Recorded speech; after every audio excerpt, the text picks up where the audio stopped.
목회자로서 말씀을 증거하는데 상당히 부담스럽고 힘들고 어려울 때가 지금이 아닌가 생각을 합니다. 어떤 말을 전해도 어떻게 말씀을 선포해도 답답하고 속상하고 또 말씀을 전할 때 사람마다 다 틀리기 때문에 또 마음에 상처받고 또 거부감을 일으키고 하는 그런 모습이 지금 곳곳에서 일어납니다. 그렇죠? 그래서 말씀을 선택하고 선포하는데도 상당히 어렵고 힘들고 그래요. 우리 성도들이 이해해 주시고요. 이 말씀은 제가 12월 달에 전한 말씀인데 다른 각도에서 말씀을 준비했습니다. 몸이 안 좋고 기분이 안 좋을 때는 이상한 것만 생각이 납니다. 목사님 옛날에 이 말씀을 전했는데 그러면서 반복한다 이렇게 오해하시는 분이 있습니다. 왜냐하면 안 좋을 때는 안 좋은 것만 보이거든요. 속상할 때는 속상한 것만 보이고요. 그렇습니다.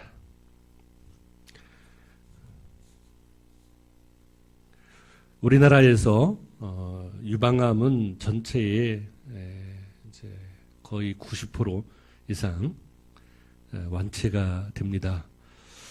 그런데 뒤늦게 발견해서 항암 치료가 듣지 않을 경우에는 환자가 많은 고통을 느낍니다. 죽음을 앞둔 말기 상태가 되면 엄마의 어린 자녀도 가슴앓이를 합니다. 아이들은 자기가 엄마 말을 잘 듣지 않아서 엄마가 나 때문에 속상한 일을 많이 겪었어. 심지어는 어린아이처럼 내가 숙제를 제때 안 해서 얼마가 병에 걸렸다 그렇게 생각을 합니다. 그래서 반드시 의료진과 가족들은 암투병하는 부모의 자녀에게 이건 너의 잘못이 아니야. 걱정하지 마. 이렇게 일러주고 보듬어줘야 합니다. 그렇지 않으면 이 아이는 평생 죄책감을 갖고 살 수밖에 없어요. 그게 바로 부담이고 그게 바로 그 마음속에 내재되어 있는 잘못된 그 생각으로 왜곡됩니다. 그게 이제 쌓이고 쌓이면 나중에는 한으로 작용하겠죠. 그래서 우리 대한민국은 한이 많은 그런 민족이 아닌가 그렇게 생각을 합니다. 이건 너의 잘못이 아니야. 이건 우리 모두의 책임이야. 이것이 이제 배려이고 사랑이라고 생각을 합니다. 우리 사랑하는 햇빛교회 성도님들, 지금 우리 대한민국은 가장 힘들고 어려운 위기에 처해 있습니다. 예전에 더 큰 사건도 있었고 더 큰 사고도 있었고 더 큰 문제도 있었습니다. 그러나 지금은 SNS, 소셜 네트워크 서비스, 이게 발달되었기 때문에 먼 지구촌 반대쪽에서 일어난 사건이 지금 바로 내 옆에서 일어난 사건처럼 생생하게 우리에게 전달되는 그 시대에 살고 있습니다. 그래서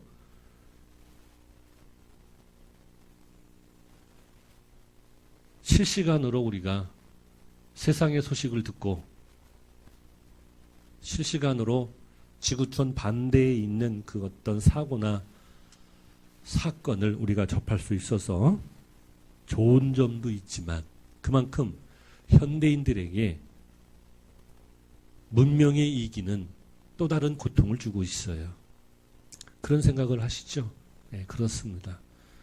옛날에는 사진 몇 장으로 처리될 것이 지금은 생생하게 바로 내 집에서 일어나는 것처럼 내 주변에서 일어나는 사건처럼 그렇게 실시간으로 중계되고 방송되고 있기 때문에 그만큼 우리에게 주어지는 충격과 또 상처가 클 수밖에 없다는 것이죠. 그래서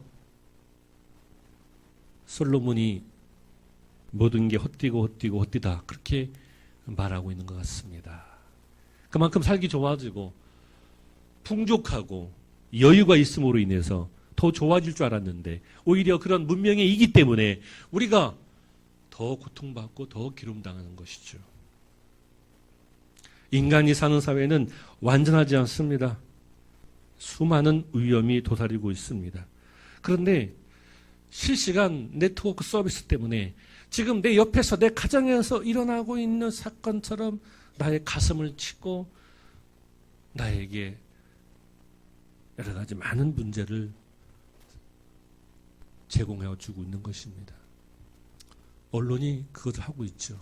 그렇다고 해서 우리가 안 볼 수도 없고 접하지 않을 수도 없고 그렇습니다. 그래서 지금은 대한민국의 위기이고 또 안산의 위기이고 우리 햇빛교회가 이제 좀 잔잔해지고 새롭게 부활주의를 통해서 비전을 선포하고 나가려고 했는데 이상하게 악한 마귀의 시험이 있어서 그런지 몰라도 우리 교회도 지금 위기입니다. 위기일 때 위기 관리 능력이 참 중요하죠. 그죠? 예. 나라도 그렇고 안산도 그렇고 우리 교회도 그렇습니다.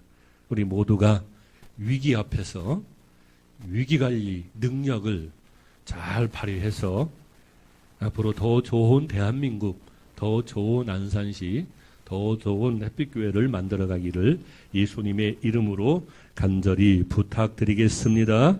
자, 옆 사람과 옆 사람 인사합니다. 안녕하세요. 반갑습니다. 네. 안녕하세요. 그 의미가 뭐예요? 평안합니까?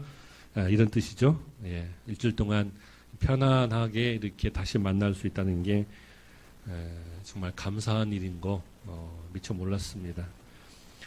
1980년대 말 미국에서 엄청난 불황이 닥쳐왔어요. 그래서 회사마다 대량 해고 상태가 벌어졌습니다. 500대 기업의 약 80%가 구조 조정을 하면서 수백만 근로자가 직장을 떠났어요. 떠나지 않고, 즉 잘리지 않고 남아있는 직원들은 안도의 한심을 내세웠습니다. 기뻐했어요. 회사에서도 이제 인건비를 줄였으니까 생산성이 상당히 높아질 것이다. 이렇게 기대했는데 결과는 딴판이었어요. 살아남은 직원들은 동료에 대한 미안함으로 크고 작은 정신병에 시달렸고요. 때론 생존에 집착한 나머지 일을 그리치고 실수하고 그죠? 문제를 일으키고 그랬습니다. 배신감을 못 이겨서 스스로 목숨을 끊거나 회사를 떠난 그런 사람도 많이 있었습니다. 그래서 세상은 우리가 예상한 대로 흘러가지 않습니다. 우리가 예측한 대로 흘러가지 않아요. 금방 무너질 것 같은 그런 회사가 이상한 기회를 통해서 다시 또 일어서는 그런 경우도 많고요. 잘 나가는 교회가 한 번의 시험으로 두 쪽 나는 그런 교회도 있고요. 그렇습니다. 그러니까 위기는 곧 기회다. 그 말이 맞는 것 같아요.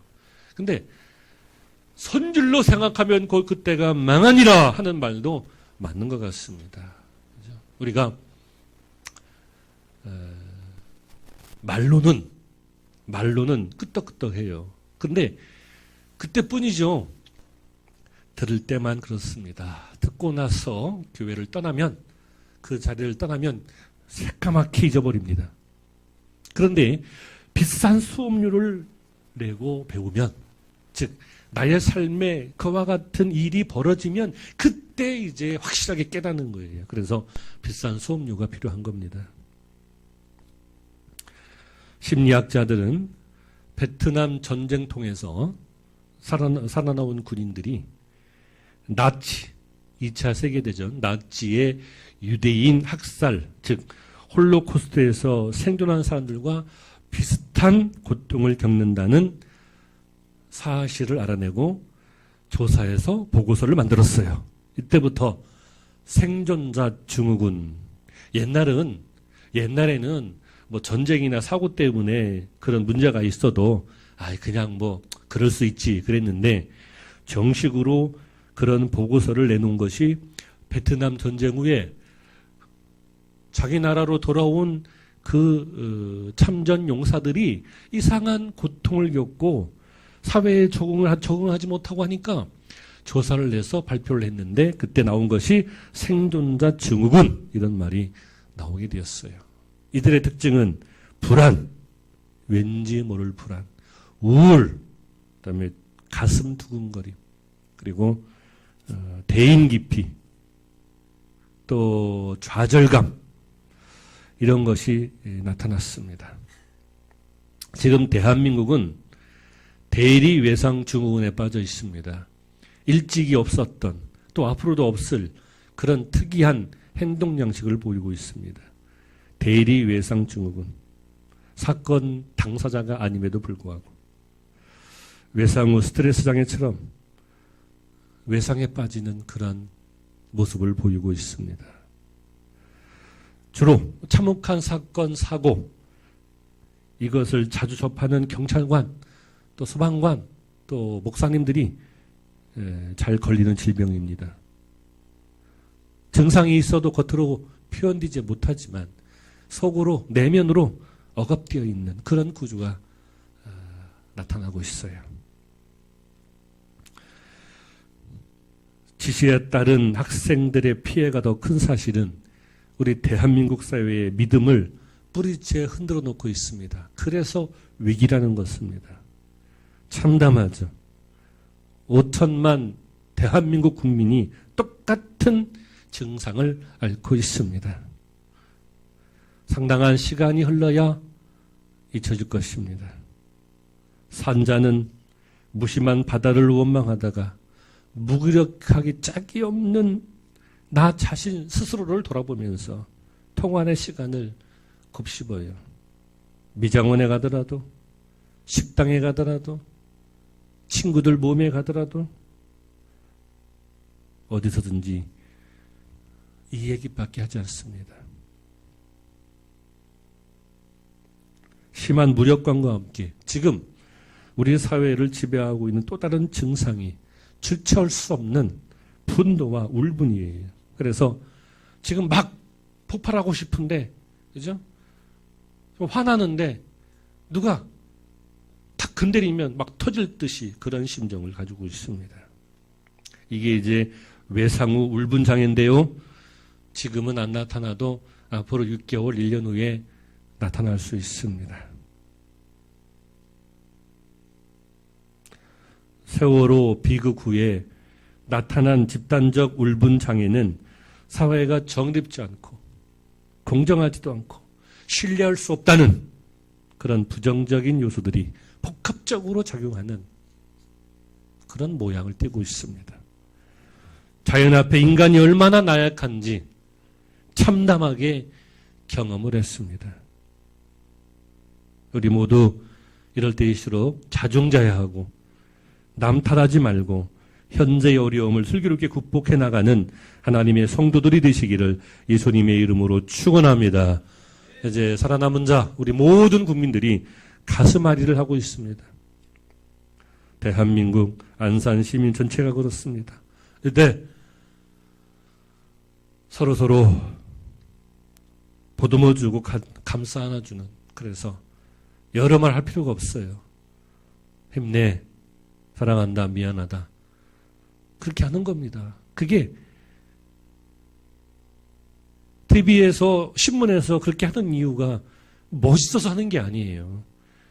전문가들이, 심리학자들이, 정신의학자들이 지금은 짧게 간단하게 그렇게 위로하고 소망을 주는 게 낫다라고 분석하기 때문에 따라하는 겁니다. 세월호엔 천사와 악마가 함께 탑승해 있었어요. 사고가 일어난 후에 둘의 정체는 확연하게 갈라졌습니다.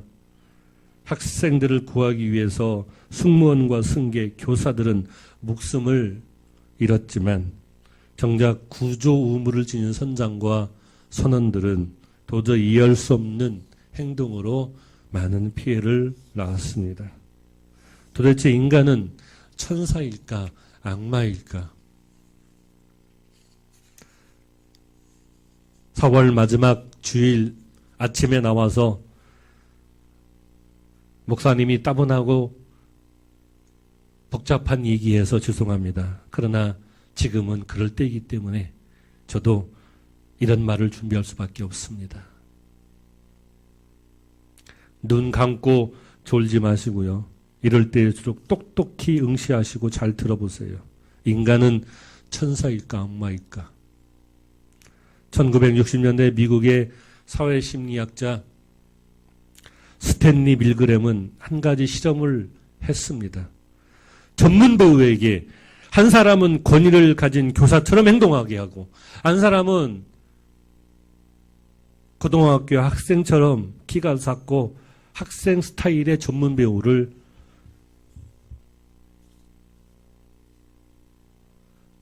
써서 학생처럼 실제적으로 연기하라고 그랬어요. 그리고 평범한 일반 사람들을 초청해서 학생들이 공부 성적이 더 올라가게끔 그렇게 체벌을 가하는데 그 체벌은 단지 전기 충격. 우리가 이렇게 딱 되면 약간 짜르르 하는 충격이 있잖아요. 그 전기 충격을 가하는 것만 가능하다. 그렇게 실험을 했어요. 그런데 실험 결과는 놀라웠어요. 그들은 교사의 권위에 굴복하여서, 교사는 전문 연기자죠. 교사의 권위에 굴복해서 차츰차츰 이상하게 행동을 합니다. 처음에는 졸거나 공부를 안 하면 이 팔에다가 손에다가 전기 충격을 댔는데 나중에는 더 센 곳으로, 그죠? 더 충격이 더 심한 곳으로 그렇게 충격을 가하더라는 것이죠. 그리고 급기야는 전기 충격을 가하는 데 있어서 증폭시켜서 선을 두 개로 연결해서 그렇게 학생에게 충격을 가하더라는 것이죠. 그래서 실험 대상자를 바꿨어요. 대학생 중에서 좀 착하고 선하다는 사람들을 선별해서 실험을 했는데도 똑같은 결과에 도달하게 되었습니다.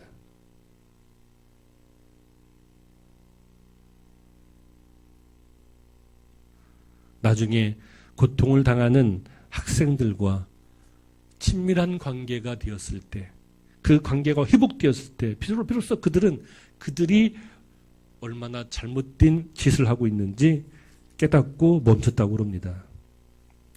유사한 실험으로 1971년 미국의 스탠퍼드대 필립 잠브로 교수는 스탠퍼드 감옥 실험을 했어요. 대학 건물 지하에 실험실을 개조해서 가짜 감옥을 만든 후에 평범한 대학생들에게 간소와 재수 역할을 맡겼습니다. 이 실험 역시 놀라운 일이 벌어졌어요. 들어보셨죠?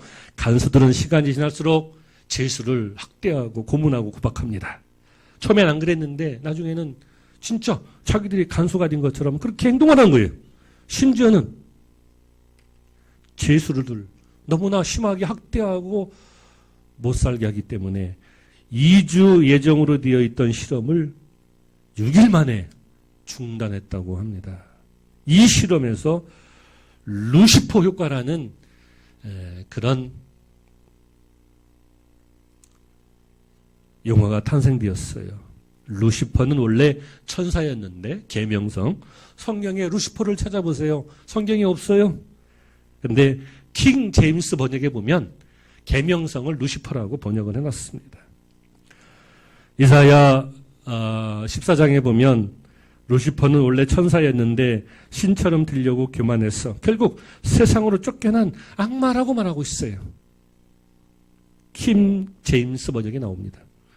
루시퍼 효과란 이처럼 천사의 속성을 지니지만 동시에 악마의 속성을 지니고 있는 그런 인간의 모습, 인간의 양면성을 적나라하게 묘사하고 있는 것입니다. 그래서 이 교수는 유명한 말을 했어요. 썩은 사과가 문제가 아니라 썩은 사과가 문제가 아니라 썩은 상자가 사과를 썩게 한다. 인간이 환경을 따라 얼마나 악해질 수 있는지 적나라하게 실험으로 보여준 사건입니다. 여러분, 이 박스에 사과를 넣지 않습니까? 그죠? 그 박스에 사과를 넣는데 거기에 썩은 사과가 들어가 있어요. 그 썩은 사과가 문제가 아니라 이 박스가 오히려 문제일 수 있다. 그렇게 말하고 있습니다. 즉, 세월호 선장과 선원들의 문제보다는 그들을 썩게 만든 환경이 문제라는 것이죠. 우리나라 제도와 우리나라 환경, 우리나라 교육이 문제라는 것입니다. 교회가 이번 사건을 통해서 얻는 교훈은 너무나도 막대합니다. 아름답고 따뜻한 교회를 만들어 나가기 위해서 교회를 바꿔야 되는데 주님이 부활하신 후에 나를 사랑하느냐? 베드로에게 물었습니다. 나를 사랑하느냐? 나를 사랑하느냐? 아니, 기도 안 막혔는데 한 번만 물으시면 되지. 왜 세 번씩이나 나를 사랑하느냐? 나를 사랑하느냐? 베드로야, 나를 사랑하느냐?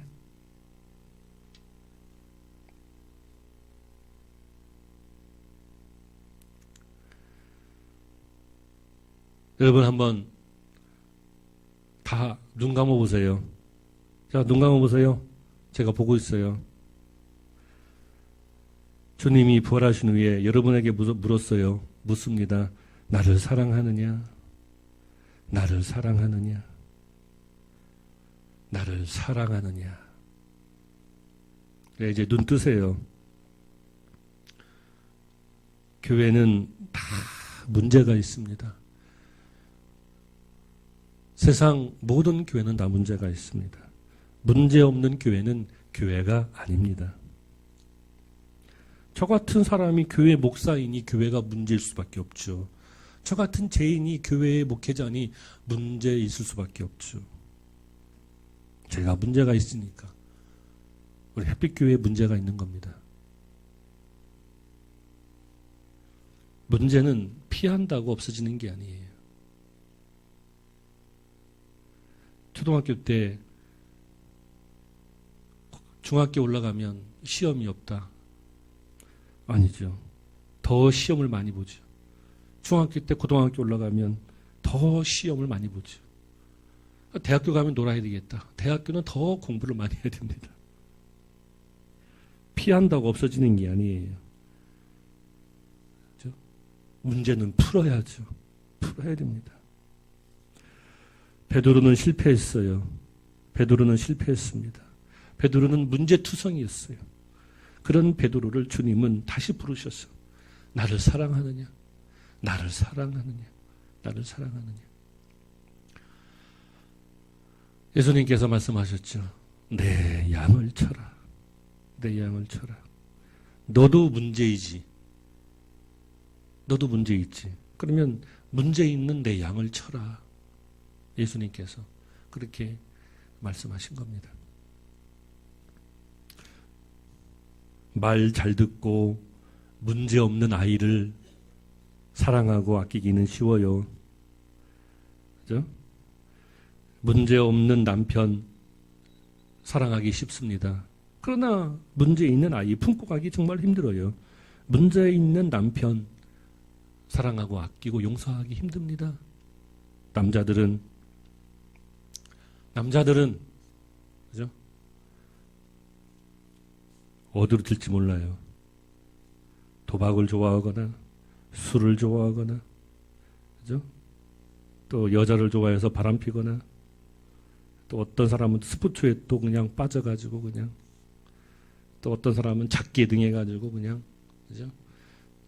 그래서 남자를 바꾸려고 하지 말고 화장품을 바꾸라고 하지 않습니까? 남자들은 그래요. 그걸 막아보세요. 자기가 좋아하는 걸 막아보세요. 더 나쁜 길로 가죠. 문제 있는 남편을 사랑하는 게 어렵잖아요. 말 잘 듣고 돈 많이 벌어주고, 그죠? 자기를 받들어 모시는 그런 남편은 누가 사랑하지 못하겠습니까? 우리나라가 싫다고, 우리나라가 문제투성이라고 다른 나라로 가면 모든 게 해결됩니까?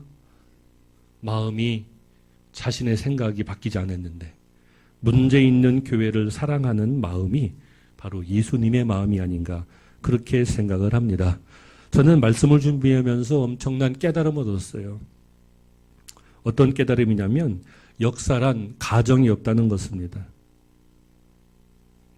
만약에 가룟 유다가 죽지 않고 살아 있었다면 예수님도 유다를 찾아가서 유다야, 나를 사랑하느냐, 그렇게 했을 겁니다. 거기까지 생각해 보셨나요? 너무 지나가는 거예요? 유다야, 나를 사랑하느냐. 근데 유다는 죽었거든요.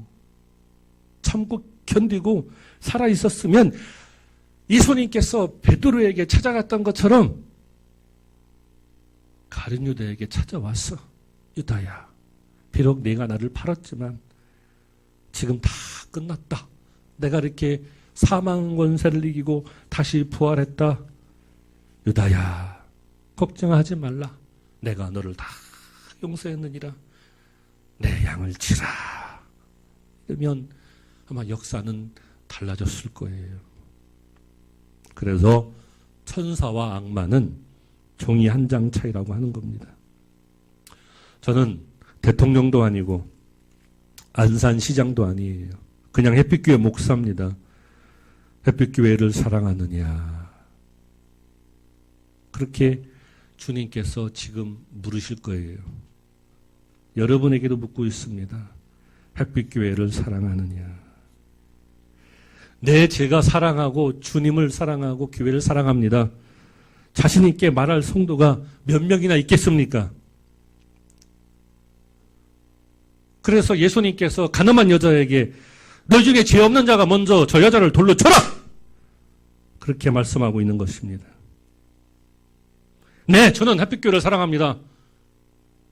자신 있게 말할 사람 몇 사람 있겠습니까?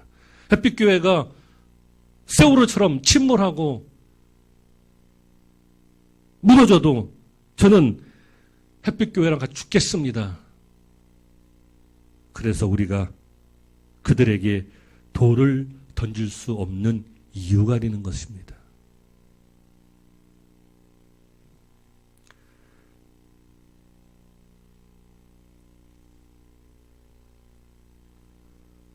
예수님이 베드로에게 나를 사랑하느냐, 나를 사랑하느냐, 이 말은 이제 너가 다시는 나를 배신하지 아니하고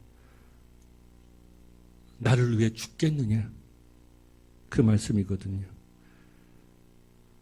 햇빛교회를 사랑하느냐, 교회를 사랑하느냐, 교회를 사랑하느냐, 햇빛교회를 위해서 죽겠느냐. 네, 제가 사랑합니다. 자신 있게 말할 수 없습니다. 저도 그렇습니다. 그래서 우리가 그들에게 돌을 던질 수 없는 이유가 되는 것입니다. 우리 인간은 아무리 지금 다짐해도 검은 무리가 판뿌리 들 때까지 서로 사랑하고 아끼라고 해도 요즘에 황혼이혼이 많이 늘어나고 있습니다. 인간은 변합니다. 그래서 문제 있는 아이를 품고 가는 것이 힘들고 문제 있는 남편을 사랑하기가 어려운 것입니다. 너도 문제 있고 네가 가르치고 먹일 양도 문제가 있느니라. 교회를 사랑하느냐, 햇빛교회를 사랑하느냐. 이 말은 햇빛교회를 위해서 주님이 십자가의 고난으로 사신 그 교회를 목숨을 걸고 사랑하느냐. 그렇죠? 네. 세월호 전장처럼 제가 옛날에 인터뷰한 거 보니까 가장 안전한 배고, 그렇죠? 승객들을 먼저 생각한다고 했지만 그런 급박한 상황 속에서 나 먼저 탈출하고 도망가는 그런 모습. 너희 중에 죄 없는 자가 이 여자를 돌로 쳐라 하는 말씀이 오버랩 뛰면서 같이 이렇게 막, 그렇죠? 우리의 마음을 아프게 하고 복잡하게 합니다.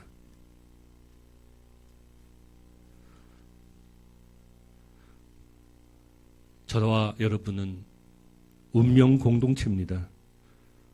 주님이 부르십니다. 성경은 지금도 살아 역사하는 말씀이기 때문에 요한복음 마지막에 있는 베드로에게 나를 사랑하느냐 사랑하느냐. 예수님은 교회 아닙니까? 그죠? 묻고 있는 거예요. 문제 있는 교회 사랑하느냐 사랑하느냐. 즉 베드로에게 이 말씀은 나를 위해서 내가 죽을 수 있느냐, 희생할 수 있느냐 그거거든요. 그런 마음이 베드로에게 팍 꽂혔어요. 그래서 베드로가 초대교회의 위대한 인물이 될 수 있었던 것이죠. 그런데 예수님을 팔았던 것 때문에 스스로 목숨을 끊고 세상을 떠난 이 가룟 유다에게는 그럴 기회가 없었던 거예요. 살아있었다면 예수님이 찾아와서 가룟 유다에게도 내 양을 먹이라, 나를 사랑하느냐 그랬을 것인데 천사와 악마는 종이 한 장, 여보세요, 종이 한 장 차이입니다. 우리 사랑하는 햇빛교회 성도 여러분, 오늘 부활절 두 번째 주일에 우리가 지금 고난 중에 있지만 한번 생각해 보세요. 썩은 사과가 문제가 아니라 더러운 상자, 그 상자가 오히려 문제가 될 수 있다. 그래서 교회가 이번 사건을 통해서 교훈을 얻어야 되고, 그리고 위기는 곧 기회입니다. 따뜻하고 아름다운 교회를 만들어가는 햇빛교회 성도들이 되시기를 예수님의 이름으로 축원합니다. 축원합니다. 기도합니다.